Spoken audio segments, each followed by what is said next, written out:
يا رحمن يا رحمن يا أرحم الراحمين أريد وتقولنا يا الله ممكن إذا وين ببال أو مش يا الله بدنا أريد نذكر مشتاق كبيرة يا الله أريد تقولين مش أريد تقولين مش يا الله بدنا تقولين كيف تنبأ تنبأ يا الله بدنا لا يروح أريد تقولين مش يكتب يا الله بدنا مجال أريد مصر تأجيل اللهم صل على محمد وعلى آل محمد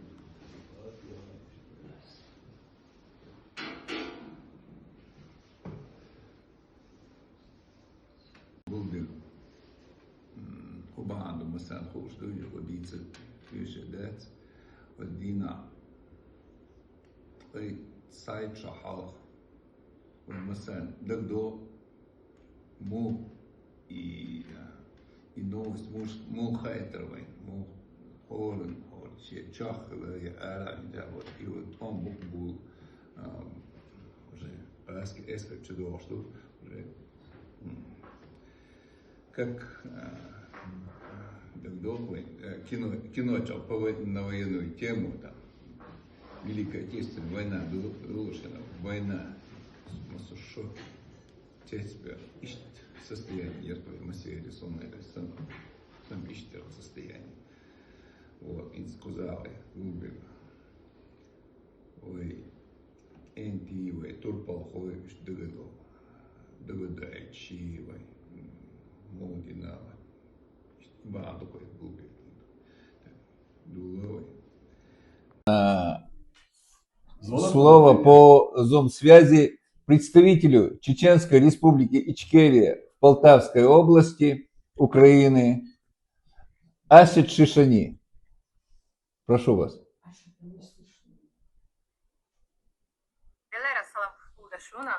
Добрый день, уважаемые участники конференции, представители. Для меня очень большая честь сегодня выступать, и это не просто формальность. На самом деле это очень большая ответственность перед народом, перед памятью о погибших и перед будущими поколениями. Сегодня очень сложный для чеченцев день, а именно 11 декабря, потому что именно в этот день 1994 года Российская Федерация начала полномасштабное вторжение на территорию Чеченской Республики Ичкерия. Хотела бы обратить внимание, что Чечня – это независимое демократическое государство, реализовавшее свое право на самоопределение в полном соответствии с международным правом. И этот день стал началом трагедии, которая унесла десятки тысяч жизней. Самашки всеми силами пошли защищать то, что для них было самым важным и самым ценным. Это земля, это их дом. Знаете, исторически так, если обратиться к истории чеченского народа, чеченцы никогда не просили и не пытались забрать что-либо чужое. Всегда нападали на них. Гуны, сарматы, монголы, вот все они. Где они сейчас? Их нету.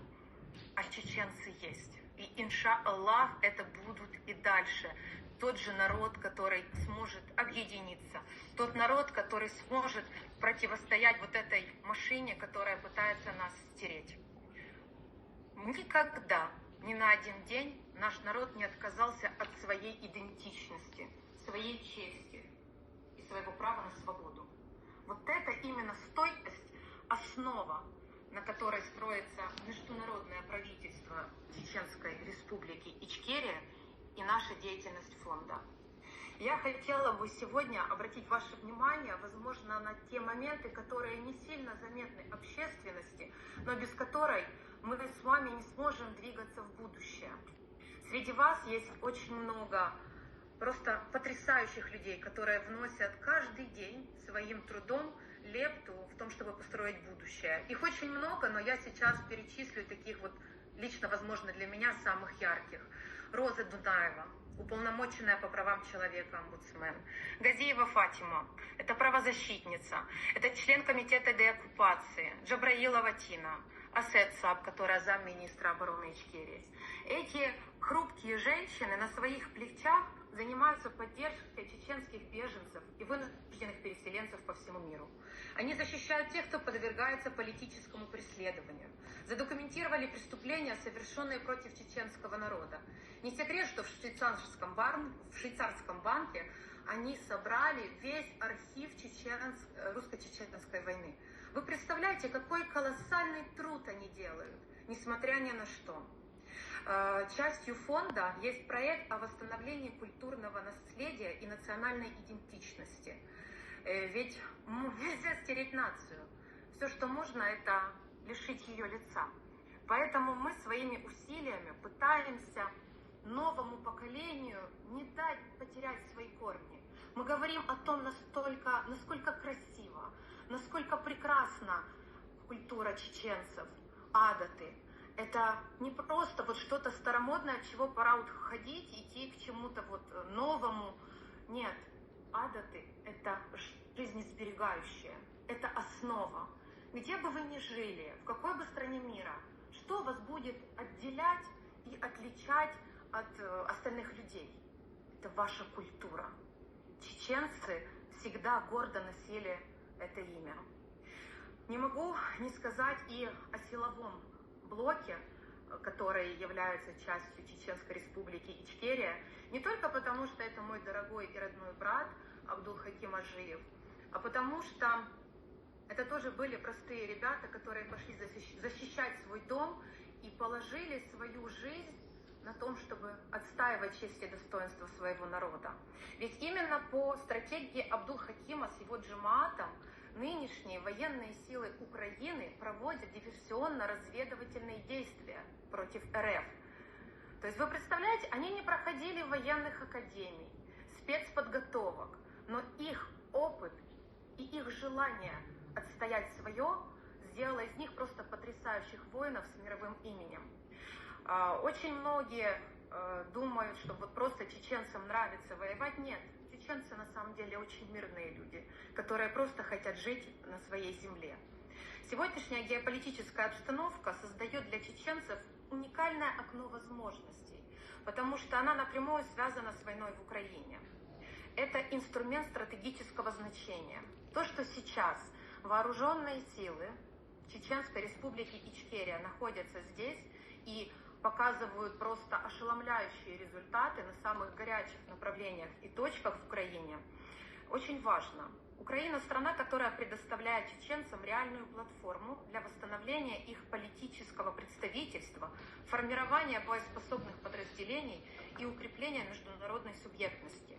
Потому что наши ребята, ичкерийцы, сейчас активно перенимают опыт работы с новыми технологиями.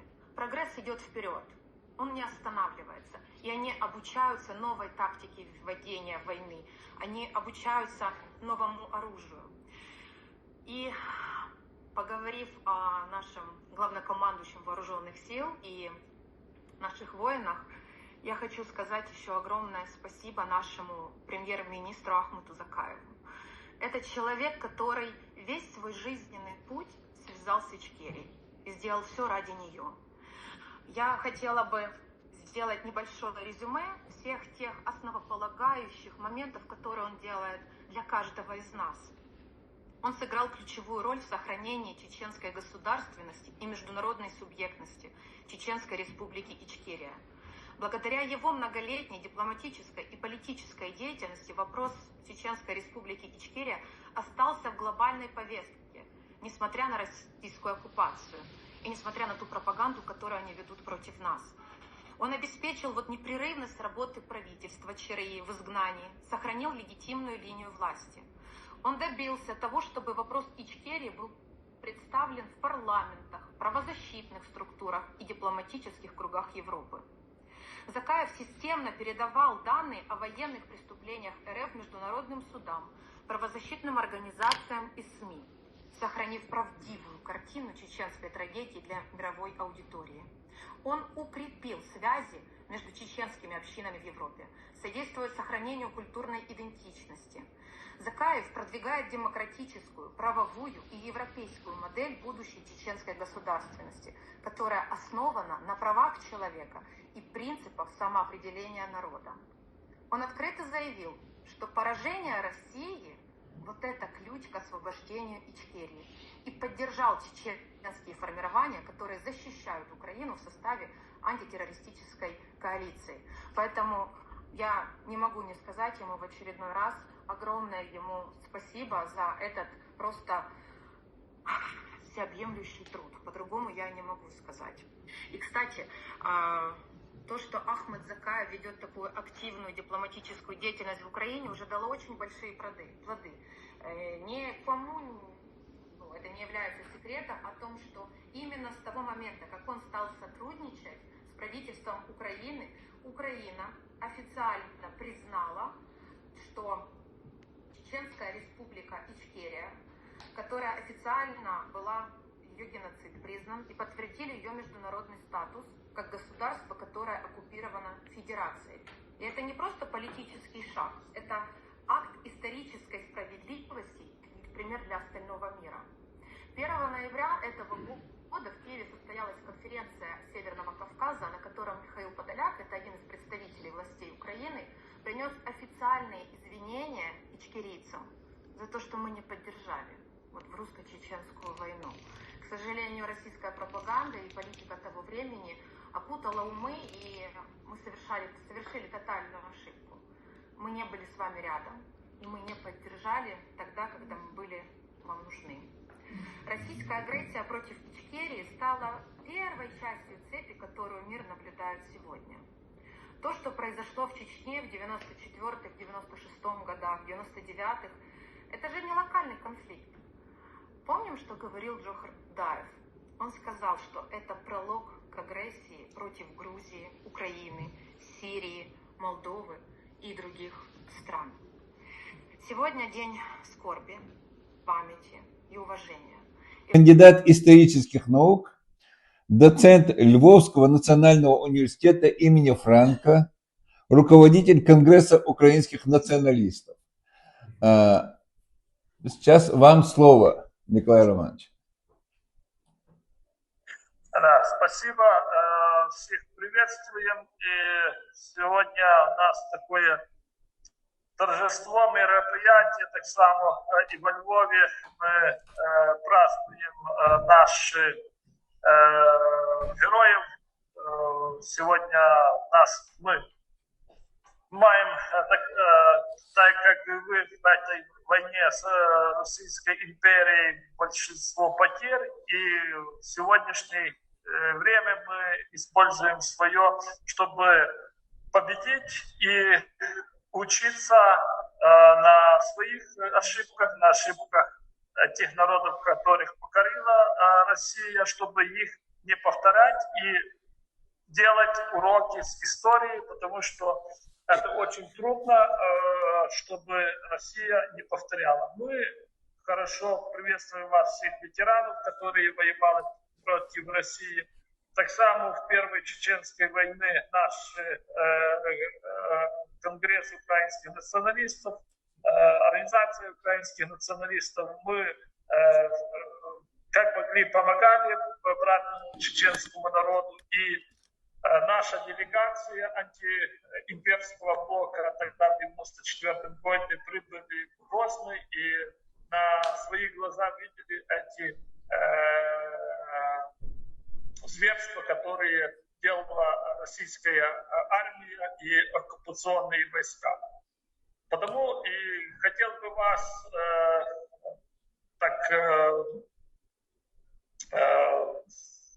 попросить сделать такое ко мне, как историка, очень важно, чтобы вы все, кто прошел эти бурное время, мог написать свои воспоминания. И для нас, историков, это важно, потому что мы хотим, чтобы эту историю не писали россияне, которые побеждают в этих войнах, а ведут имперские оккупационные войска, а мы писали нашими глазами и глазами тех героев, которые воевали за свою независимость. И тогда для нас очень важно в этой войне русско-украинской, что нам не повторять эти ошибки, которые были в Чечне после Первой Чеченской войны. Эти уроки, когда россияне фактически поставили свой оккупационный режим в Грузии через своих агентов влияния. И потому нам эти уроки нужно делать, и с вашей помощью, с вашими советами мы хотим это все фактически победить, не только на поле боя, а в информационном, культурном таком ключе, чтобы эта Россия снова не воспользовалась ситуацией для того, чтобы когда она фактически проиграла на поле битвы, на поле сражения эту войну, а после она побеждает таким способом, уже не подкупом, деланием таких и ситуаций, когда между собой воюют внутренние силы, и они поддерживают такой перманентный стан войны между внутренним государством, во внутреннем обществе, чтобы победить. Хотел бы вас так само попросить, вы проживаете в Европейском Союзе, есть большая чеченская диаспора, чтобы они в первую очередь воспитывали свою молодежь, чтобы она училась и поддерживала дело их дедов и отцов, и так само она помогала в этой войне тем нациям, которые борются против Российской империи. Вот такая короткая речь, и я всех приветствую, кто собрались по этой сторону экрана, и не только воспоминают былые времена, а також хотят делать новую историю вопреки русским ожиданиям, вопреки русским оккупационной власти, которые сейчас властвуют в Чечне. Спасибо за внимание.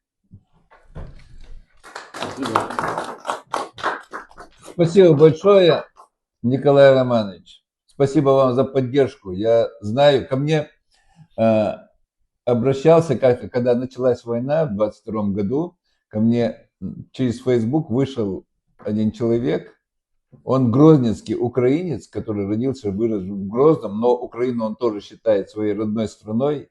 И у меня спрашивают, хотя он живет в России и сейчас до сих пор, но спрашивают, ну что делать? Его видно было, что переживал. Я говорю, ну послушай, Саша, говорю, это, конечно, я не могу сейчас советовать тебе или кому, я здесь, находясь в Европе, советовать кому-то, кто в России находится, что нужно там протестовать, нужно говорить, нужно что-то делать, потому что я понимаю, что это в любом случае подвергать вас опасности, значит. И я на себя такую ответственность не могу взять. Но я помню, что знаю, что Украина выдержит, хотя бы потому, что Украине помогает практически весь нормальный цивилизованный мир. Да, с какими-то перебоями, да, с какими-то трудностями, но помогает. Чеченцам практически ни одна страна не помогала. Были люди, активисты, инициативники, добровольцы, как, например, Сашко Белый был, как другие из Литвы были, был человек, были из Польши, были люди, но такой поддержки, как Украина, не было. Поэтому Украина, это, никаких сомнений нету, что она выдержит, что она победит. Хотя бы на примере Чеченской республики Ичкерия нужно это понимать.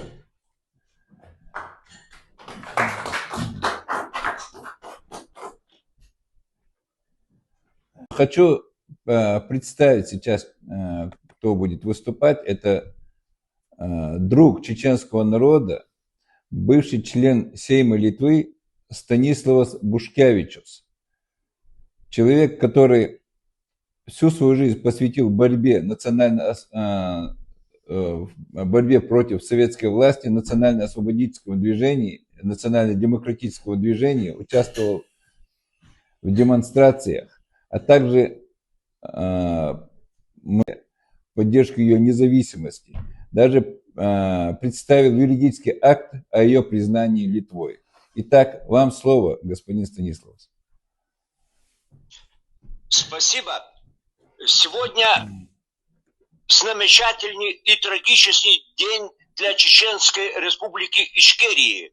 В 1994 году, 11 декабря, Россия начала вторжение в Чеченскую Республику Ичкерия. Они думали, что за 2 часа возьмут столицу Грозный и там за день-два всю республику.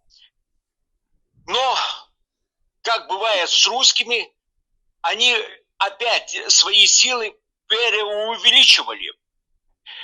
Мы вспомним, когда в 1939 году они говорили, что Финляндию они возьмут максимум за 2 недели, максимум, ну, Гельсинки они там имели в виду, а саму Финляндию тоже за 2 недели.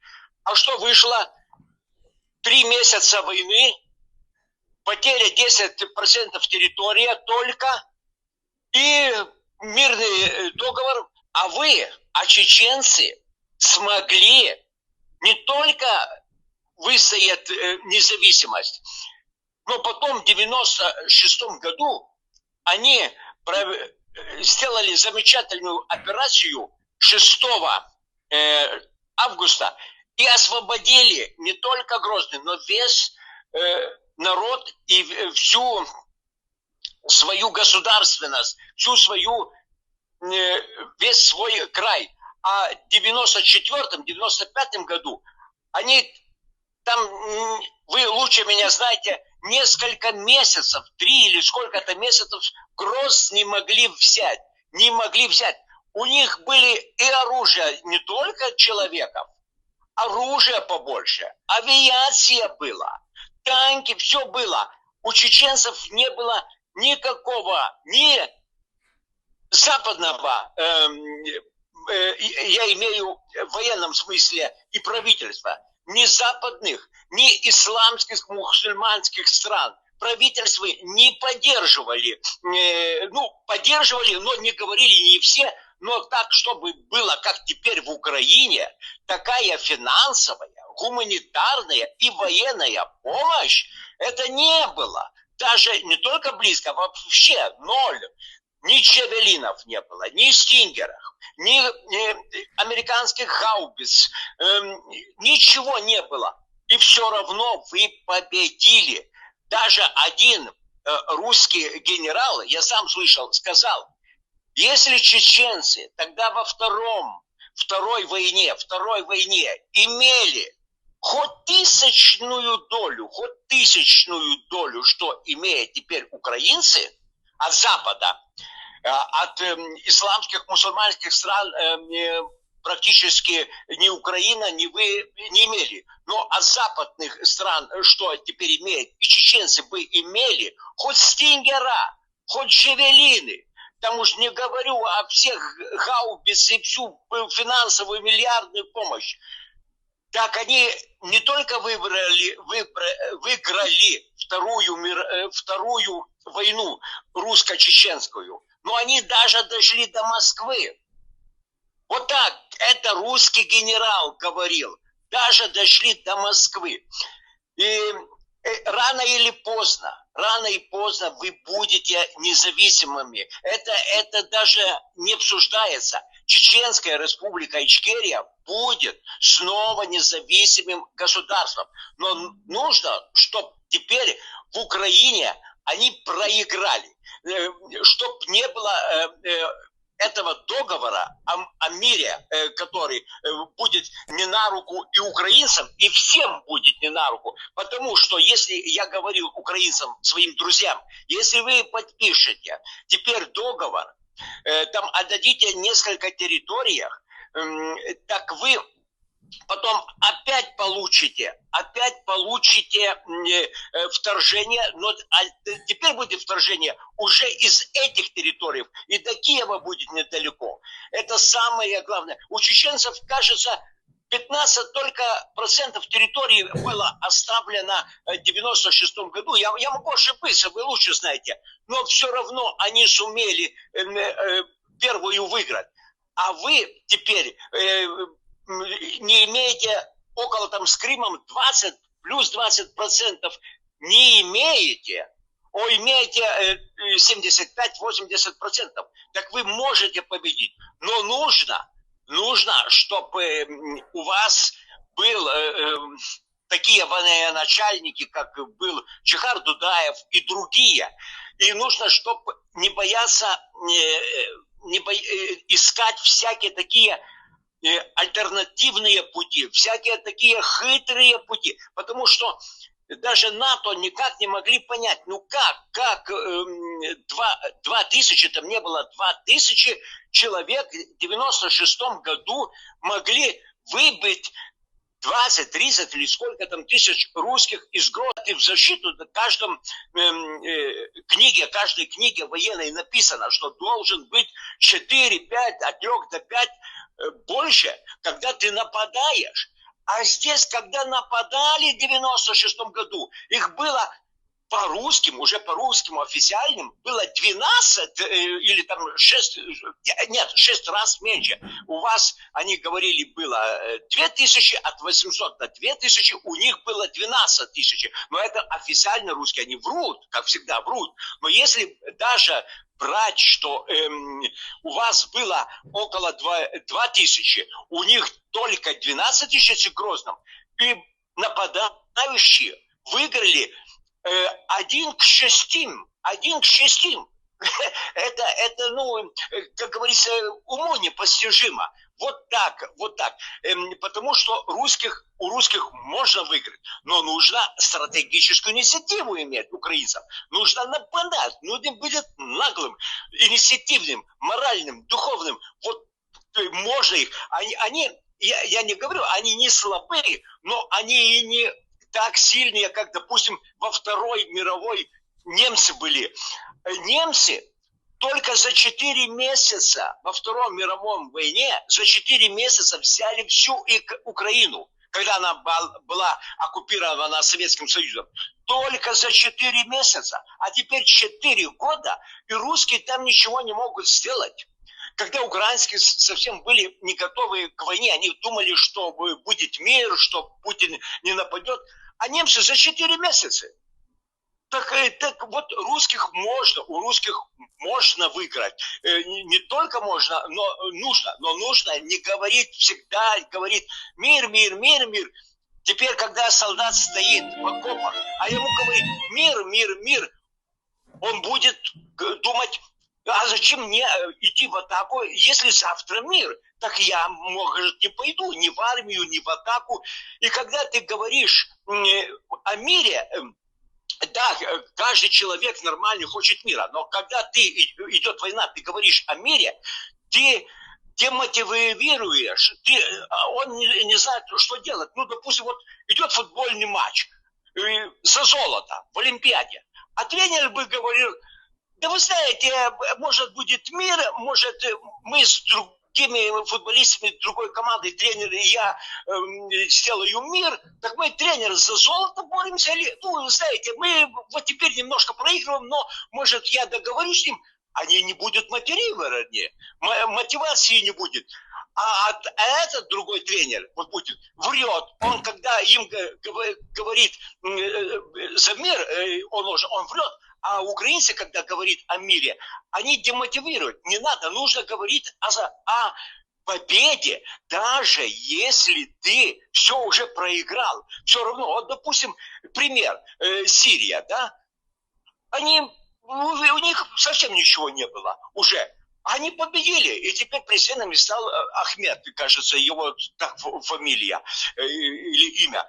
Вот все равно они выждали, все равно выждали. Вас, чеченцев, такой был геноцид в 1944 году. Почти всех в Сибирь, в Казахстан, ну, как и литовцев. Но все равно вы дождались 91 года. И мы дождались. У нас 1 миллион человек, литовцев, из 3 миллионов, они в Сибирь. Не только Сибирь, потом партизанские отряды были в лесу. 10 лет лесные братья боролись. Тоже ничего не имели. За одну пулю нужно было идти из одного литовского города, там деревни, в другую. Никто не помогал, ни финансово, никто. Но 10 лет боролись. 10 лет боролись. И если не наши партизаны, мы, может быть, в 91 году не имели. И думаю, если чеченцы не боролись бы 400 лет за свою свободу, не было тоже 91 года, потому что когда народ борется, он, да, трудно, да, он имеет шанс на свободу. Когда ты не борешься, ты сразу проиграл. И особенно с русскими. Допустим, если ты там, допустим, ты там сдаешься немцам, вот как датчане во Второй мировой войне, они все уцелели.